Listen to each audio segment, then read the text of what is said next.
Welcome back to Doing Bar Things, and I've already attempted to make this video, but it got kind of long and winded, and I thought I would try to condense and make my points a little bit more concise and shorten it up so that way I could get to the point for everybody.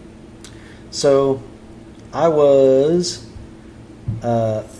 cruising the internet, as I do, and I came across a new version of Cooler Master's Q300L. Called the version 2 or V2, which I actually was mildly interested in this case as a potential modding project at one point, but the original, I should say, so this guy. But I decided against it. It was $60, and for $60, especially in today's market, due to the flawed nature of this chassis, there are other options. So I started watching OC3D TV's video on it, which, by the way, you should go check them out. They're it's Tiny Tom Logan is the guy who does reviews there. I've watched his reviews for years. Bring back the long form case reviews, Tom. Anyway, he's tried to get more concise about it, and I understand. Having now started to try and talk about things in a few videos of my own, I understand it. Like, you get sidetracked, you sort of talk around in circles because you're trying to, think to yourself, do I make that point? Do I need to make that point? That kind of thing. It's way different than what I thought it would be doing it. So I understand why he kind of went long in some of those old videos and why he's trying to tighten things up today. But some pros of this case. Like, let's get into some good points about it first before I tell everybody not to buy it. So basically, the front I/O, they put in a really good spot. Like, it's got the USB Type-C as well. So for $60, front USB Type-C is nothing to sneeze at. Normally, cases this price point do not have front USB Type-C at all. You got your USB ports, your audio jack, and then you got a power button, and it's on this angled up the top plate, which, if I come back over here, you can kind of see there. If you look here, you notice that it's actually on the side with this weird angular bracket, which is cool because you could move it, but it's still not great. Like, I was not a fan of that at all. I really want tempered glass here, which, hey, looky there, they upgraded to tempered glass as well, which I was like, great, that's a good change. So those two things I thought were really good. I appreciate those. The MSRP, the non-sale MSRP for this case, is going to be $60. So that's what it's going to cost, is $60, which is not very expensive for an enclosure. The size is very compact, so it's a very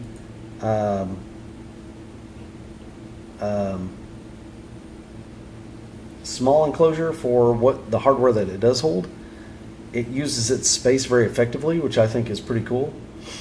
It kind of has a layout that I like in a way, which is the standard layout but compact.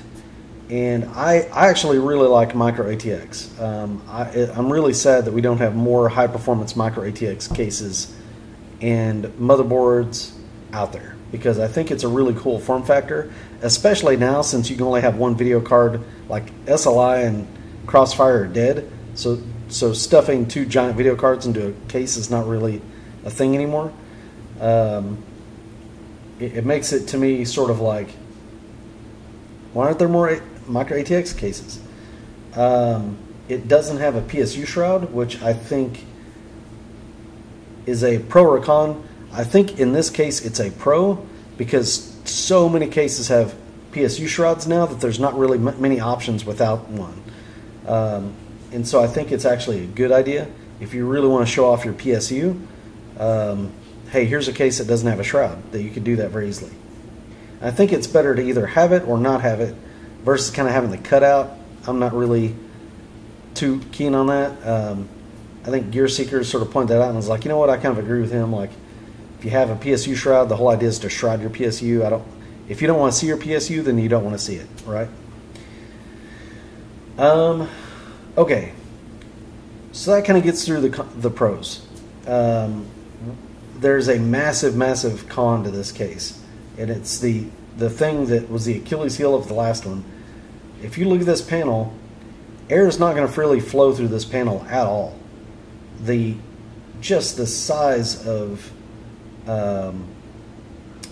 metal that goes between each one of these perforations is massive.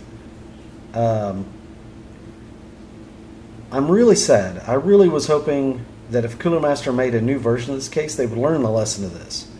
And the lesson is, you know, get a different panel. Use different panels. I would prefer a solid panel that has rails for 120 and 140 millimeter fans. If they would have done that, this would not have been a problem. But they chose to go with these panels, which I think are really super cheap panels. I think that they can get them stamped out, and they've already got holes in them, so they just sort of go, well, that's your venting, you know. But it's not good venting. It's not good at all. Fans are going to get choked off, pressed up against these, and not move a lot of air. I mean,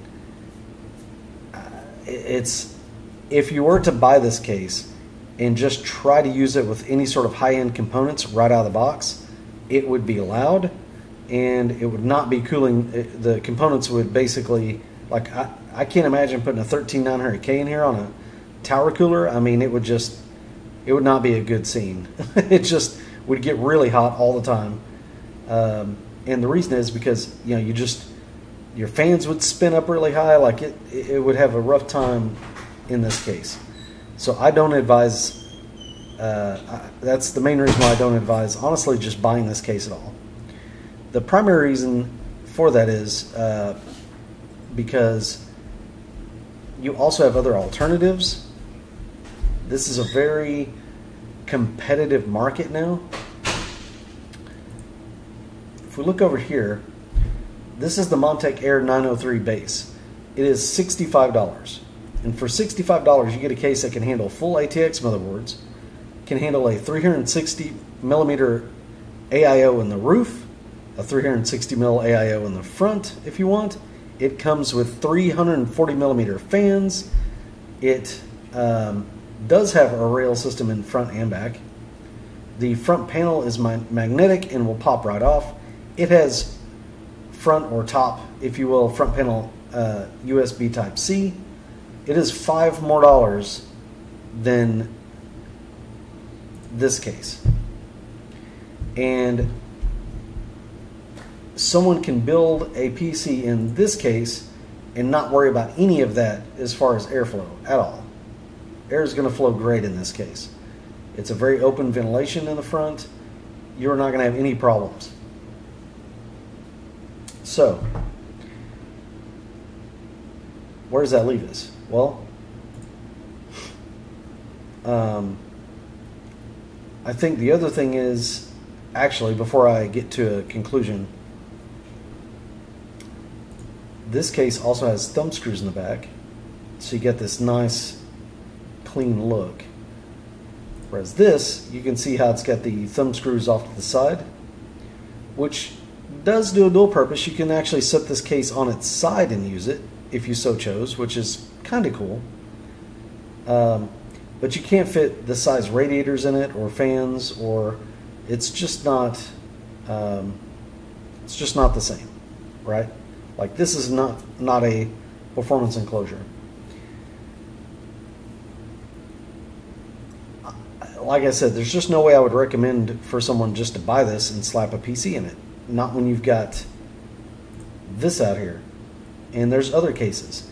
There's the Deep Cool CH370 if you want a micro ATX case. Let's look at that guy. Deep Cool. Right? Also a $60 case.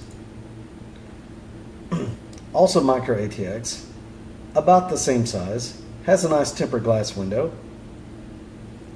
Does not have the USB Type-C. We'll subtract for that.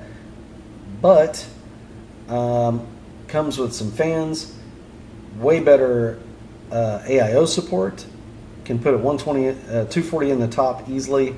Can fit a 360 in the front. Has a dust filter. Like, this would also be a way better buy. Way better. So, the only use case for this case is if you wanted to do something modding wise yourself. And if you want to mod it, then these holes kind of serve as a little bit of an advantage, because it would be easy to like chop out this panel and put your own panel on it, right? And you could use the outside holes here maybe to basically bolt that in, and then put your own fan, you know, mounts on there. You could do something like that. But I still don't think for that price I would ever suggest that somebody buy this case as a case to just use, put your stuff in and go about your day. Cooler Master, I think, had a chance here, and they sort of just took the lazy way out, in a way. They did a few good things like I was saying, but just looking at this, maybe I might buy it because I'm not afraid to take a Dremel to stuff and have some fun. But it's just a case, man. Something like this, or something like this, all day, every day. All day, every day. Anyway, that's it. I'll stop hating on Cooler Master and their case here for a little bit.